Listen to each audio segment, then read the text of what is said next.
What a thing of beauty. We got a Sheriff's model 4440 single action. Imported by Cimarron. This one here is manufactured by Uberti. Right there you see Uberti, Italy.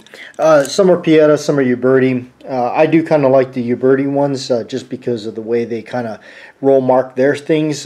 Theirs is pretty subtle. In fact, there you can actually you got to kind of look for it. And I don't know, maybe it's just me, but I have always noticed that perhaps maybe their things are just a little bit nicer, but that could just be me. But anyway, here we have a Uberti, a Sheriff's model, and this one is chambered in 4440. That's what's really neat about this one. It also has that really cool lanyard loop there on the bottom. So, and you know, it being only, what is that, about a, you know, maybe a 3 or 4, 3.5 inch barrel or so. Kind of neat there, and it still has the extractor rod, you know, there for the spent casings and all that.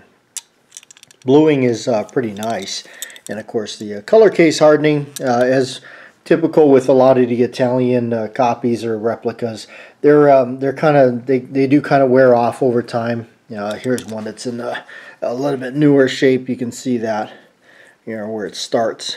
And so, all right, well, let's compare it since we brought that one out. There's the 4 3/4, and obviously there you got the 3.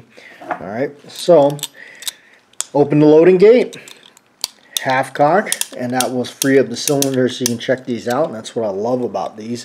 They're very close to the traditional style, the old Colt single action. Now, this one here is what we call a black powder frame style, not necessarily meaning that you can only shoot black powder in them. Obviously, you can shoot the smokeless powder, but it's a replica of the black powder frame. That's indicated by the screw here. Noting that screw is the indication that it's a black powder frame.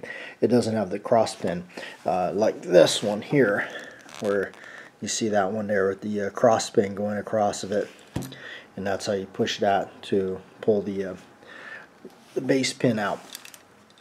So you'd have to take a screwdriver and undo that to pull the base pin out, and so that's kind of, you know, a little different operation there. Yeah, so. And it does have the firing pin mounted on the hammer. That one is a little bit different looking than your other ones that I've seen. Like here's the one on my, you know, my 3840. You can see that firing pin just ever so slightly different. So, but I think it's a really neat, interesting piece. You know, with these, if you're kind of looking at them, now this one obviously has got more holster wear than most I've seen. Here you got some definitely some holster wear right there. It's kind of odd. Maybe there was a stud or something in the holster that this one was carried in. You can see along the edges here. So all carried in the holster mostly. You know, because everything else is seems to be pretty mechanically sound. 1, 2, 3, 4. So it's an older one. It's an older imported one, as the other ones I think are dropped to 3. As here's this one. Yeah, they got rid of that first one, 3. And these other ones here, the newer ones, have a funky safety system that comes up in the middle of the hammer and pushes the firing pin forward. I've went ahead and disabled mine. Don't tell nobody. But this one here is just a standard one with the 4 clicks. Alright, so the things I look for when I'm buying these things or looking at them is, you know, obviously a good way to tell is I check out all the screws, make sure they're not dogged up, because a lot of these Italian copies, their screws are fairly soft, so they will take a beating if used, especially if you use the wrong screwdriver and all that. I always check up lead-ins and lockups on the cylinder. I want to see if there's any gouging or anything like that. Also, when you turn it like that, notice that there's no play. It doesn't override and go backwards on you or anything like that. And that could be an indication of something else like going on. Maybe the hand on the bottom is worn out or so. And there's probably way too much wiggle room, or somewhere in the lockups here, the shallow areas here where it's most shallow has been gouged or ripped up and, you know, just kind of from abuse or so. But anyway, I just wanted to show this thing to you. It being in 4440, it's kind of really interesting.